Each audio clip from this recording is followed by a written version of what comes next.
I think that Gavin is largely incompetent, and I think the mayor is largely incompetent, and probably both of them are just stone cold incompetent. What they've done is terrible. Oh boy, we need to talk about this. The Democrats and their relentless push for woke ideology aren't just misguided, they're downright dangerous. Their gross negligence and incompetent leadership are turning what should have been manageable situations into full-blown disasters. What you're about to see isn't just the results of chance or nature, it's a man-made disaster, fueled by failed policies and reckless decision-making. In the next few clips, I'm going to show you exactly why this is true. You don't have to take my word for it. Watch and decide for yourself. Let's get into it. President-elect Trump ripping into California's response to the wildfires, but he is not the only one blaming Governor Gavin Newsom. Watch this California mom. Governor, I live here, Governor. That was my daughter's school, Governor. Please tell me what you're going to do. I'm not going to hurt him, I promise. I'm literally talking to the president right now to specifically answer the question of what we can do for you and your daughter. Can I hear it? Can I hear your call? Because I don't believe it. I'm sorry. There's literally, I've tried 5 times. That's why I'm walking around to make the call. Why is the president? And Los Angeles Mayor Karen Bass had a hard time, a difficult time answering reporter questions about her response. Watch this. What explains this lack of preparation and rapid response? Let me just say, first and foremost, my number one focus, and I think the focus of all of us here with one voice, is that we have to protect lives, we have to save lives, and we have to save homes. Rest assured that when rest assured, let me finish. We will absolutely do an evaluation to look at what worked, what didn't work. I arrived shortly after it started, and for several hours we watched as hundreds of homes in a neighborhood burned to the ground. We did not see a single fire engine. We watched as Good Samaritans guided traffic. There was fear and there was a lot of confusion. You were out of the country at the time. Shortly after the fire started, a press release was put out warning of this fire behavior. My question to you is, what explains this lack of preparation and rapid response? Let me just say, first and foremost, my number one focus, and I think the focus of all of us here with one voice, is that we have to protect lives, we have to save lives, and we have to save homes. Rest assured that assured, let me finish. Rest assured, when that is done, when we are safe, when lives have been saved and homes have been saved, we will absolutely do an evaluation to look at what worked, what didn't work, and to correct or to hold accountable any body, department, individual, etc. But my focus right now is on the lives and on the homes. Do you think your leadership was effective while responding to this disaster? I just said what I believe is the most. The lady that cut the funding from the fucking fire hydrants. Karen Bass. Fuck her. Yeah. Fire her. They have no water. They actually have no water? I actually asked him, this guy right here. I said, how do you have no water? He said, we have no water. Oh my God. We have nothing. That's so fucked up, man. Urgently call for the immediate recall of Mayor Karen Bass due to her gross mismanagement and failure to effectively respond to the devastating 2020 fires. In the wake of these catastrophic fires, our city has been left in crisis. Water supplies have been severely strained. Billions of taxpayer dollars have been misallocated or left unaccounted for, and countless lives have been lost. Families have been displaced, homes destroyed, livelihoods shattered, yet Mayor Bass has been absent from the front lines, choosing to travel abroad while her constituents suffer. Despite the tireless efforts of our first responders, the city has been woefully unprepared to ensure the safety and well-being of its residents. Basic resources such as water and emergency services have been inadequate, and leadership has been nowhere to be found when it was needed most. We demand the immediate resignation of Mayor Karen Bass due to her failure to lead during this unprecedented crisis. It goes on. I'm signing the petition right now. during the commercial break. And let's put a link on our website for it, because I think everybody, it's not only for residents of LA. I want to be very, very clear. Yes, we took a $17 million budget cut. And as we know, any budget cut would negatively impact our ability to carry out our mission. I want to also clarify that I'm not a politician. I'm a public servant. It's my job as the fire chief of the Los Angeles City Fire Department to make sure that our firefighters have exactly what they need to do their jobs. And that's why I'm talking to you today. The Palisades fire, everybody's seen it. It is absolutely one of the most horrific natural disasters in the history of Los Angeles. And even with an additional 100 engines, I tell you, we were not going to catch that fire. But with that being said, let me be clear. The $17 million budget cut and the elimination of our civilian positions like our mechanics did and has and will continue to severely impact our ability to repair our apparatus. So with that, we have over 100 fire apparatus out of service.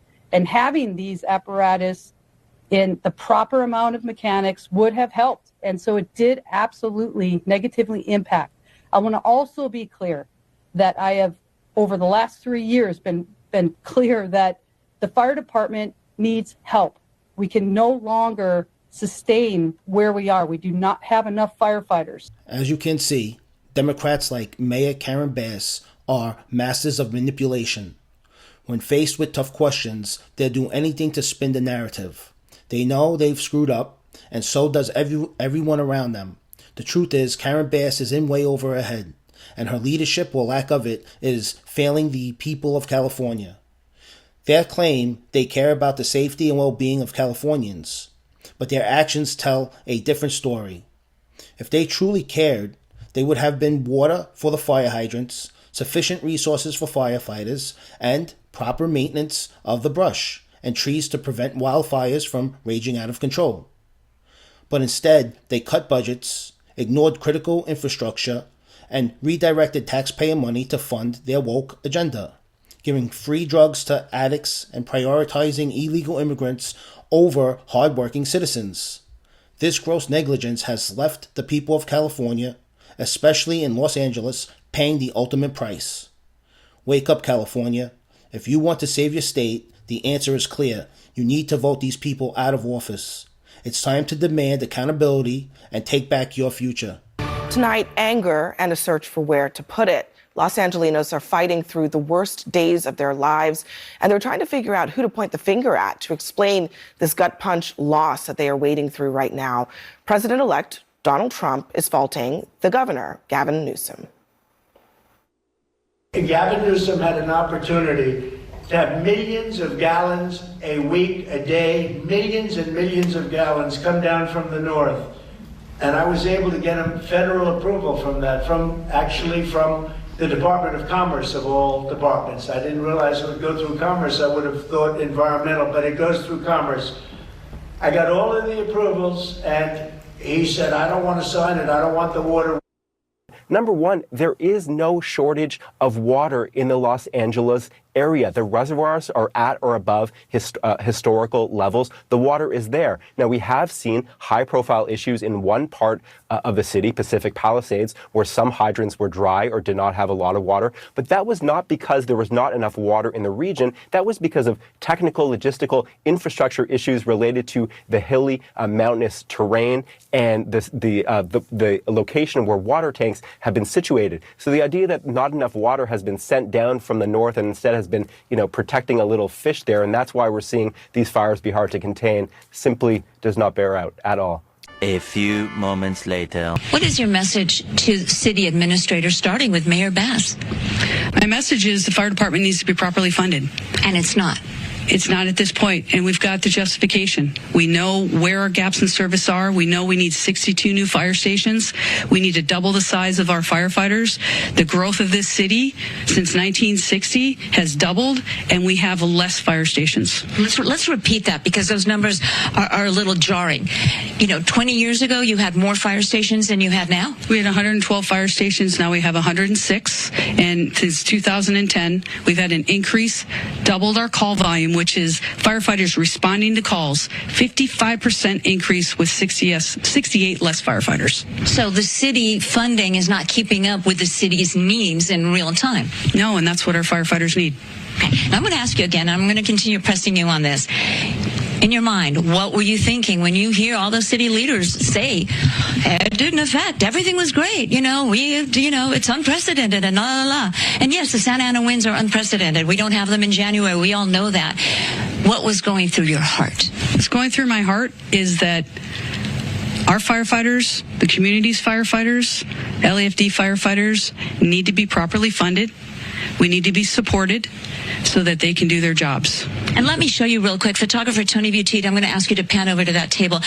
Tell me what I'm looking at. This is memo after memo after memo, including to the Board of Fire Commissioners, where you pointed out your concern that you were not going to adequately be able to respond to a wildfire, an earthquake, everything that we see precisely in the city.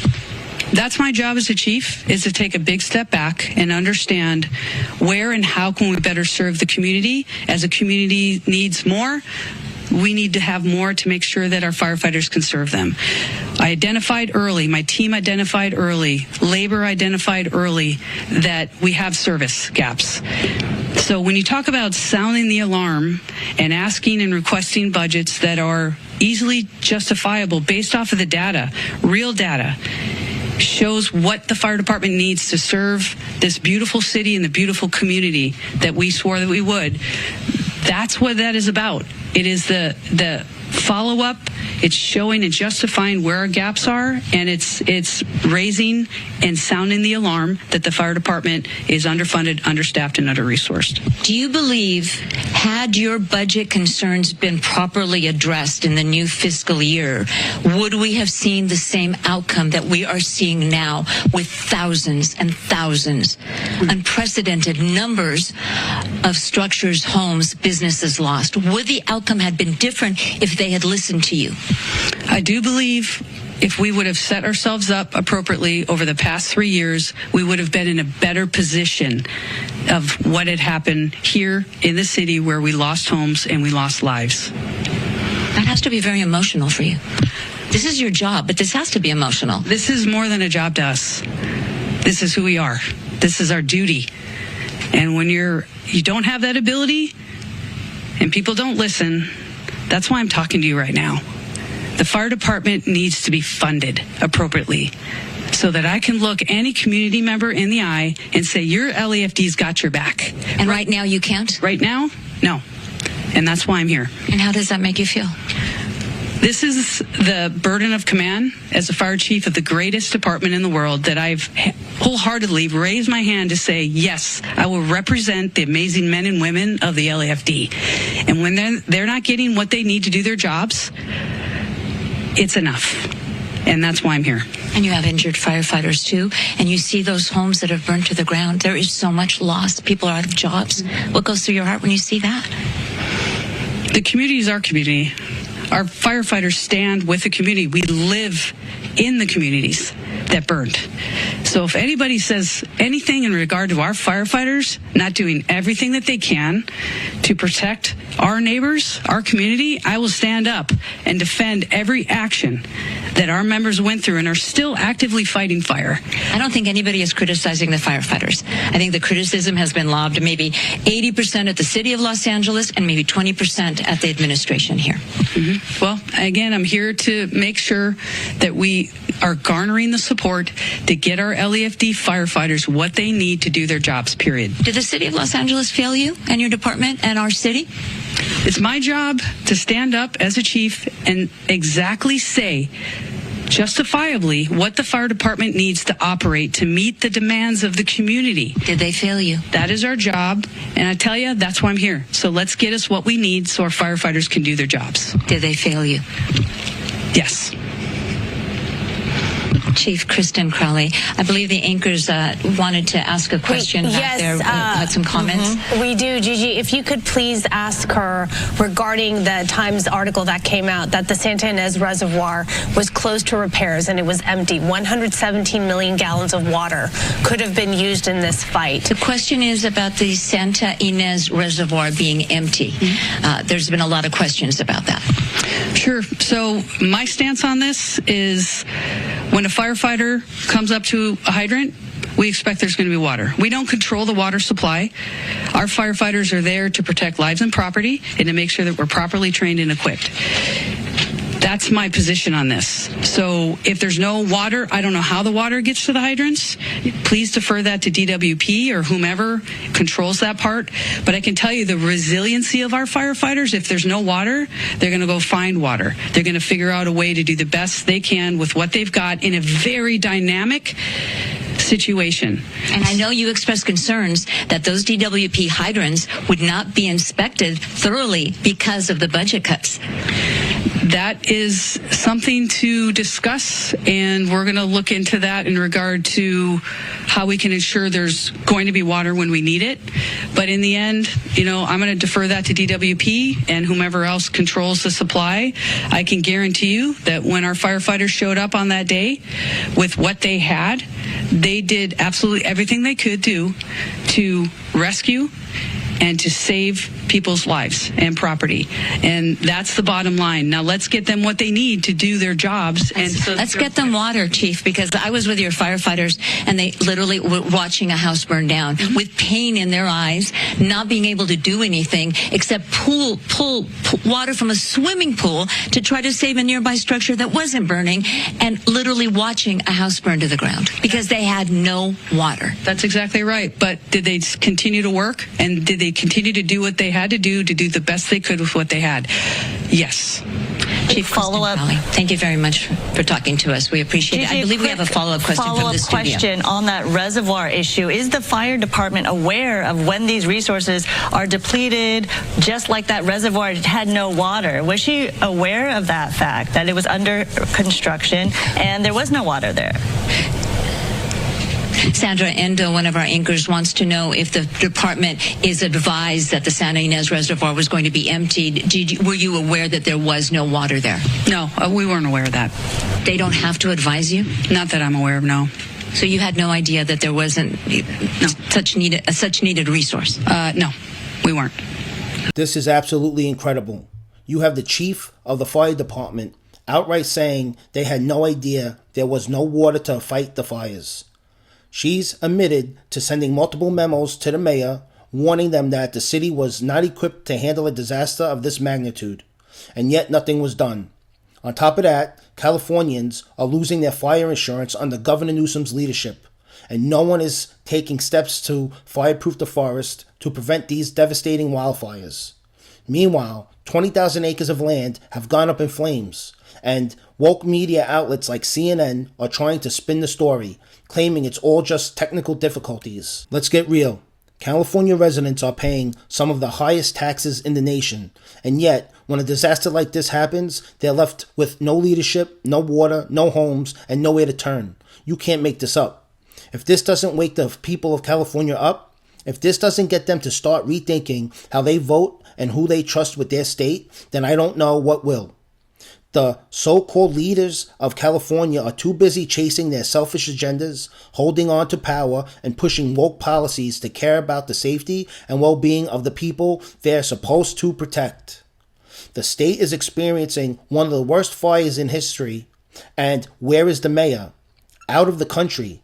When she finally comes back, she has no answers. Her city is in ruins, and the people she's meant to serve are left homeless, abandoned, and ignored. I truly hope the people of California hold these leaders accountable and start demanding real change. If you like content like this, please subscribe to the channel to help us reach 100 subs, and leave a comment. I'd love to hear your thoughts. Thanks for watching, and I'll see you in the next one.